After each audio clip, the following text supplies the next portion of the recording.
अस्सलाम वालेकुम dear students. आज का जो हमारा टॉपिक है डिस्कवरी ऑफ प्रोटॉन या केनाल रेज, पॉजिटिव रेज भी इसको कहते हैं और इसी को एनोड रेज का नाम भी देते हैं। डियर स्टूडेंट, इसकी डिस्कवरी में सबसे पहले हम रदरफोर्ड की कंट्रीब्यूशन के बारे में पढ़ेंगे कि रदरफोर्ड ने क्या कंट्रीब्यूट किया।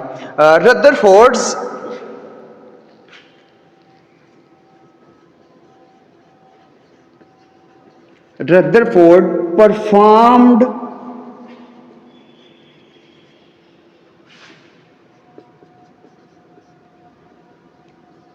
experiment in 1913। रदरफोर्ड ने 1913 में एक एक्सपेरिमेंट परफॉर्म किया जिसमें टू प्रूव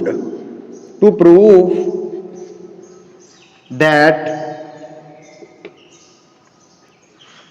हाइड्रोजन न्यूक्लियाई जिसको हम प्रोटॉन भी कहते हैं, which are present in all types of element। Dear students, Rutherford ने बोला कि ये जो हाइड्रोजन न्यूक्लियाई है जिसको प्रोटॉन कहते हैं, ये तमाम किस्म के एलिमेंट के अंदर मौजूद होता है। डियर स्टूडेंट, लिहाजा जो हाइड्रोजन न्यूक्लियाई है, hydrogen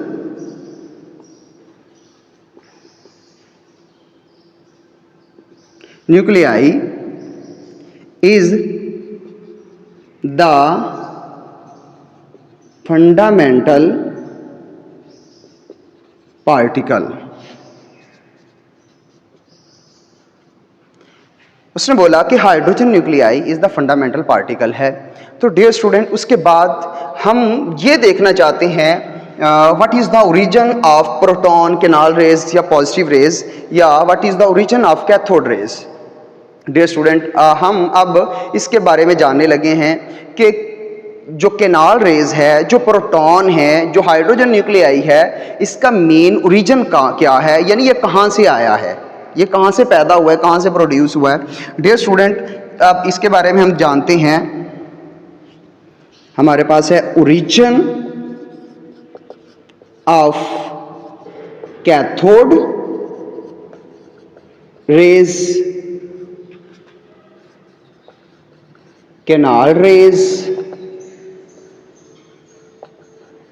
anode rays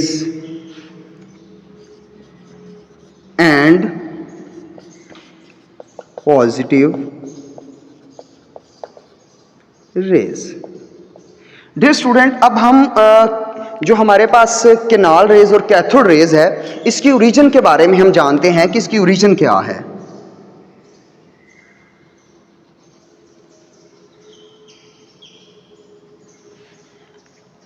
dear student, इसकी एक्सप्लेनेशन से पहले मैं आपको डायग्राम से इसका हम एक डिस्चार्ज ट्यूब बनाएंगे, उसके अंदर हम एक्सपेरिमेंट करेंगे और उस एक्सपेरिमेंट के ज़रिए ही आपको बताया जाएगा कि जो केनाल रेज हैं और जो कैथोड रेज हैं वो कैसे प्रोड्यूस होती हैं। डियर स्टूडेंट, इधर देखिएगा, आपने सबसे पहले एक डिस्चार्ज ट्यूब बनानी है जिसके यहां पे आपने वैक्यूम पंप बनाना है। डियर स्टूडेंट, उसके बाद आपने यहां पे इलेक्ट्रोड लगाना है और यहां पे आपने डियर स्टूडेंट परफोरेटेड कैथोड लगाना है। ये आपने परफोरेटेड कैथोड लगा दिया। डियर स्टूडेंट, परफोरेटेड कैथोड जिसके अंदर होल होते हैं, जिसके अंदर सुराख होते हैं। अब आपने इसको सबसे पहले इसके अंदर आपने प्रेशर रिड्यूस करना है। वो 10 की पावर -4 आपके पास एटीएम में इतना प्रेशर होना चाहिए डिस्चार्ज ट्यूब के इनसाइड। उसके बाद आपने वायर के साथ, बैटरी के साथ इसको कनेक्ट कर देना है। ये वाली साइड हमारे पास एनोड साइड हो जाएगी जिसके ऊपर पॉजिटिव चार्ज है, और ये वाली साइड हमारे पास कैथोड हो जाएगी जिसके ऊपर नेगेटिव चार्ज है। डियर स्टूडेंट, अब हम सबसे पहले इधर से स्विच ऑन करने लगे हैं। मैं ये इधर से रेस कर देता हूं। अब जब हमने स्विच ऑन किया, इधर से स्विच ऑन हुआ, डियर स्टूडेंट, हाई पोटेंशियल जो करंट है वो अप्लाइड करना है इलेक्ट्रोड को। याद रखना, फिर इधर से हमारे पास इलेक्ट्रॉन प्रोड्यूस होना शुरू हो जाएंगे और इलेक्ट्रॉन बिल्कुल स्ट्रेट मूव होंगे, ऐसे मूव करते जाएंगे और ये एनोड की तरफ चले जाएंगे। डियर स्टूडेंट, हमें पता चला कि जो कैथोड रेज हैं वो कैथोड सरफेस से प्रोड्यूस होती हैं। अब उसके बाद देखते हैं कि इस डिस्चार्ज ट्यूब के अंदर हमारे पास गैस के मॉलिक्यूल भी मौजूद होते हैं। डियर स्टूडेंट, इसके अंदर गैस के मॉलिक्यूल होते हैं। मैं कहता हूं फर्ज करें मेरे पास एक गैस का मॉलिक्यूल्स है, हम इस तरह शो कर लेते हैं। जब गैस के मॉलिक्यूल के साथ ये वाली इलेक्ट्रॉन जाके टकराते हैं तो याद रखना डियर स्टूडेंट, इस गैस के मॉलिक्यूल्स को जाके टकराते हैं तो यहाँ पे शाइनिंग पैदा होती है। शाइनिंग पैदा होने से जो गैस का मॉलिक्यूल्स है डियर स्टूडेंट वो आयोनाइज्ड हो जाएगा। जब गैस का मॉलिक्यूल आयोनाइज्ड हो गया तो डियर स्टूडेंट इसमें से जो इलेक्ट्रॉन है, जो इसके वैलेंस शेल में इलेक्ट्रॉन है वो इधर से रिमूव हो जाएंगे, वो साथ दूसरे इलेक्ट्रॉन के साथ चले जाएंगे और बाकी जो हमारे पास बाकी गैस का मॉलिक्यूल रह जाएगा आयोनाइज्ड फॉर्म में, वो मूव करना शुरू कर देगा टुवर्ड द परफोरेटेड कैथोड्स की तरफ। परफोरेटेड कैथोड डियर स्टूडेंट, मैंने पहले भी आपको बताया कि ऐसी कैथोड इलेक्ट्रोड जिसके अंदर सुराख होते हैं उसमें से गुजरेगा और फिर डिस्चार्ज ट्यूब की दीवार के साथ जाके टकराएगा। जब वो इस दीवार के साथ ये मॉलिक्यूल जब आयोनाइज होके वापस इधर मूव करेगा तो ये इधर में से गुजर के जाके यहाँ पे जाएगा तो यहाँ पे शाइन पैदा करेगा। डियर स्टूडेंट, जब शाइन पैदा करेगा इस या इन रेज को जो इस परफोरेटेड कैथोड से गुजर जाती हैं, डियर स्टूडेंट, ऐसी रेज को केनाल रेज का नाम दिया जाता है। अब डियर स्टूडेंट, मैं इसकी एक्सप्लेनेशन आपको करके दिखाता हूं। एक्सप्लेनेशन हमारे पास शॉर्ट फॉर्म में होगी, इतनी ज्यादा नहीं होगी। When we provide high potential to the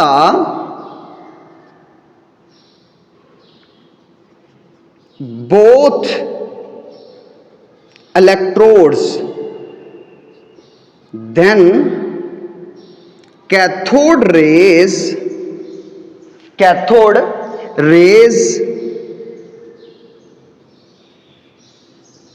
produced from the surface of the cathode.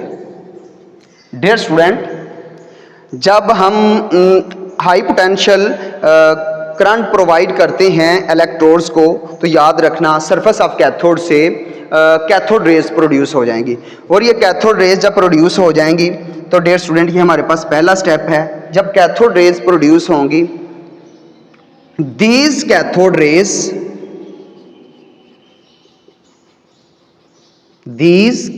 Rays collide, ये जाके टकराएंगी विद द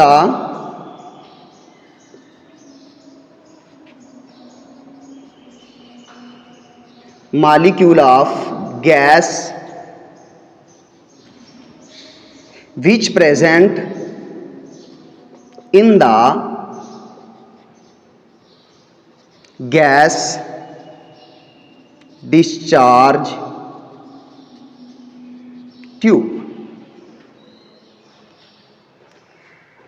अब ये देखें कि जब ये कैथोड सरफेस कोलाइड करेगी गैस के मॉलिक्यूल के साथ तो डियर स्टूडेंट ये गैस के मॉलिक्यूल डिस्चार्ज ट्यूब के अंदर मौजूद होते हैं। Then Dear student, then gas ionized gas molecules moves towards the cathode electrode and passed through the whole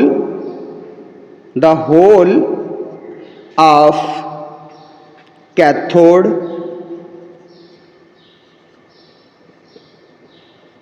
electrode and collide with the wall of discharge tube, and these rays are called canal rays. ऐसी raise को dear student जो cathode surface की तरफ move करती हैं और perforated cathode में से उसके होल में से पास होकर डियर स्टूडेंट वो आगे डिस्चार्ज ट्यूब के वाल के साथ जाकर टकराती हैं, शाइन पैदा करती हैं, ऐसी रेज को कैनाल रेज का नाम दिया जाता है। डियर स्टूडेंट, उसके बाद हम देखते हैं कि हमने दोनों की देख लिया कि दोनों का ओरिजिन क्या है। पहले मैंने कैथोड्स का बताया कि कैथोड्स जो रेज हैं वो हमारे पास जो पैदा होती हैं वो सरफेस ऑफ कैथोड से पैदा होती हैं।